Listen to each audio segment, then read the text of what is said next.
In the last section, we started integrating Redux form by installing the library and hooking it up as a reducer. And then we did a brief discussion about kind of what's going on behind the scenes, or how we're going to work with Redux form. In this section, we're going to continue integrating Redux form by creating an actual form element inside of our post new component. The code that we're going to write in this section is, again, it's going to look a little bit like magic because, to be honest, it kind of is pretty magic. Let's go ahead and check it out. So the first thing we're going to do at the top is import Redux form from Redux form. So this Redux form object right here is nearly identical to the connect function from the React Redux library, almost identical to it. We're going to use this Redux form function right here to wrap our post new component here at the bottom. Let's go ahead and do that, and then we'll discuss exactly what's going on. So we'll say Redux form, and then we're going to do one set of parentheses and then a separate set of parentheses around post new. So just like we did with connect in the past. Then inside of the first set, we're going to make an object, and I'm going to enter to just space it out. So make sure you've got Redux form, one set of parentheses with curly braces, and then a second set of parentheses around post new. So this is where we're going to pass in our configuration to Redux form. This is where we're going to say, hey, Redux form, here's what the form is going to be called, and here's what the fields that you need to be in charge of are going to be called. This is the letter that we're passing off to Redux form. So the first, we'll name our form. So we'll say post new. The name of the form does not have to match the name of the component right here. It can be post new form if we want to, whatever it needs to be. It just needs to be some unique token. Next, we'll go ahead and declare the fields that this form is going to contain. So we'll say fields, and then pass it an array, and it's going to have a field named title, categories, and content. Content. There we go. So this is the array of fields that tells Redux form, hey, here's the different pieces of data that our form is going to contain. We need you to create some configuration for these. We need you to watch for these inputs.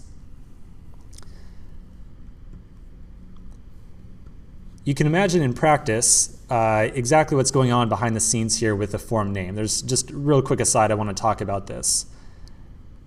Back in the previous section, inside of our index reducer right here, we added on the form reducer under the key form right here. And so that's why this form name right here is so critical and why it needs to be unique. Here's what's really going on behind the scenes. Whenever we make changes to any of these inputs, or whenever the user makes changes, I should say, it's actually setting the new value of these different inputs on our global application state. So in reality, kind of behind the scenes, whenever a, say, user types something in, record it on application state, our new state is going to look something like form. Form is from the reducer that we added. Post new form. That's the purpose of the name right here. And then it records the properties for each of the fields. So we'll have something like title, and this will be whatever the user types in, categories, and content.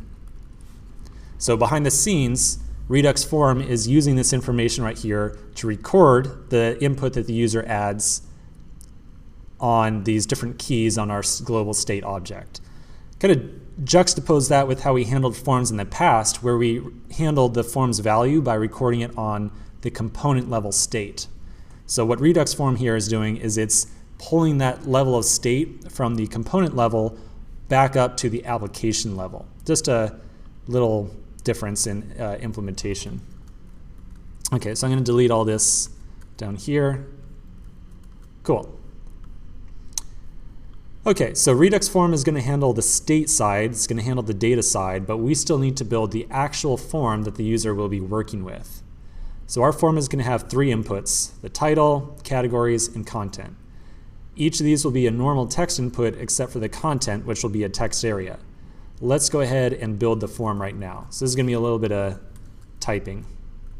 So we'll delete the existing div and we'll make a form instead. And then we'll put at the top a nice big title that just says create a, let's say, a new post. And then we'll do a div. We'll do one div for each form control. So we'll have class name, form group, and the form group right here is just to get some styling from Bootstrap. And then we'll add in a label. And this will be our title.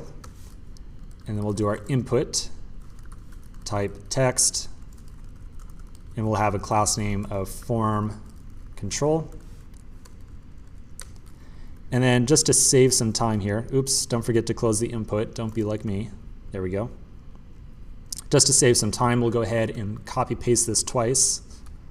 So we'll do once, twice. The second one will change to being categories. And the last one will be content. And we'll also change the input type here from input to a text area. So on this last one, we've got text area with class name form control. Finally, at the bottom, we'll add our submit button. So we'll do a button type submit, and it will have a class name of button primary.